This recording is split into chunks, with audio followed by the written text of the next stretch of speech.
Chapter 48.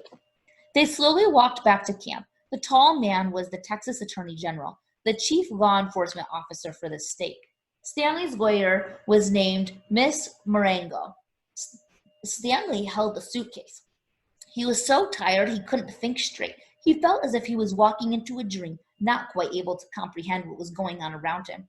They stopped in front of the camp office. Mr. Sir went inside to get Stanley's belongings. The Attorney General told Mr. Pendensky to get the boys something to drink and eat. The warden seemed as dazed as Stanley.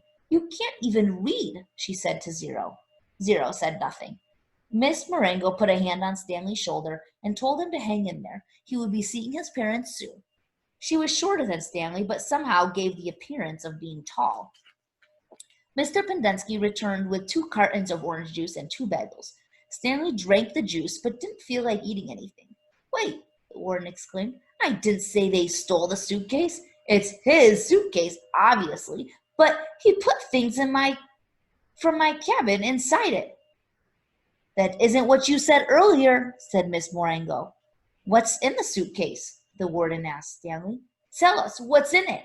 Then we'll open it and see." Stanley didn't know what to do.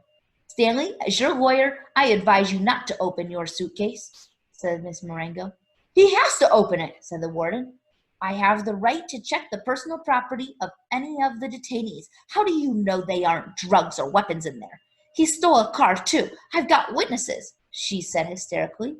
"He is no longer in your jurisdiction," said Stanley's lawyer. He has not been officially released," said the warden. "Open that suitcase, Stanley." "Do not open it," said Stanley's lawyer. Stanley did nothing.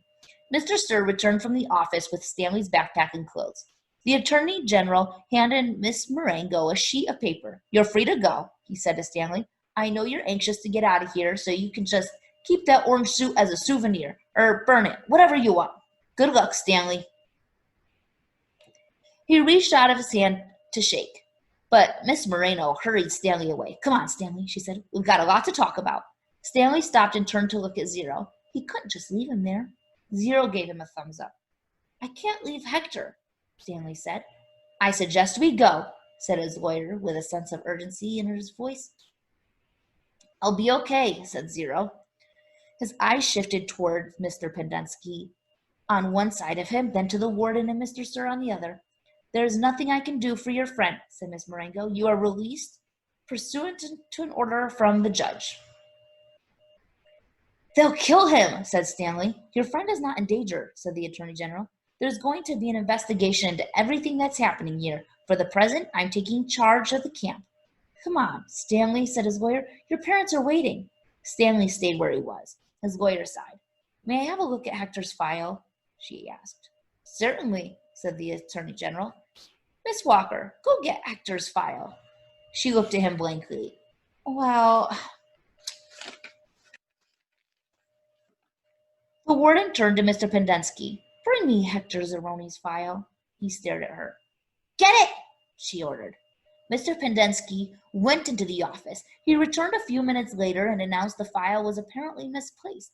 The Attorney General was outraged. "What kind of camp are you running here, Miss Walker?" The warden said nothing. She stared at the suitcase. The Attorney General assured Stanley's lawyer that he would get the records. "Excuse me while I call my office." He turned back to the warden.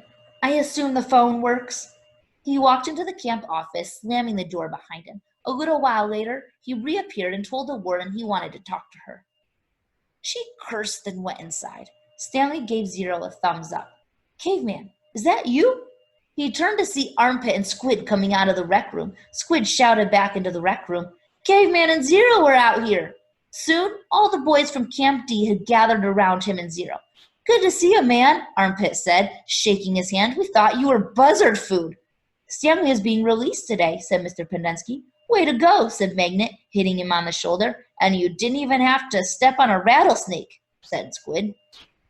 Even Zigzag shook Stanley's hand. "Sorry about, "It's cool," said Stanley. "We had to lift the truck clear out of the hole," Zigzag told him. "It took everybody in C, D, and E. We just picked it right up." "It was really cool," said Twitch. X-Ray was the only one who didn't come over. Stanley saw him hanging back behind the others a moment. and then returned to the rec room. Guess what? Said Magnet, glancing at Mr. Pendenski. Mom says we don't have to dig any more holes. That's great, Stanley said. Will you do me a favor? Asked Squid. I guess, Stanley agreed, somewhat hesitantly. I want you to... He turned to Miss Marengo. Hey, lady, you have a pen and paper I can borrow? She gave it to him, and Squid wrote down a phone number, which he gave to Stanley. Call my mom for me, okay? Tell her I said I was sorry. Tell her, Alan, he was sorry. Stanley promised he would.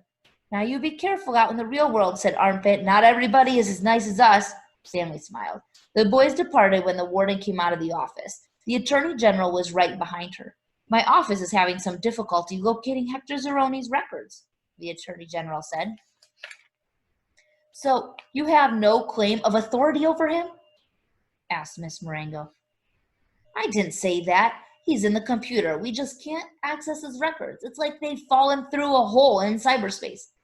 A hole in cyberspace, Miss Marengo repeated. How interesting. When is his release date?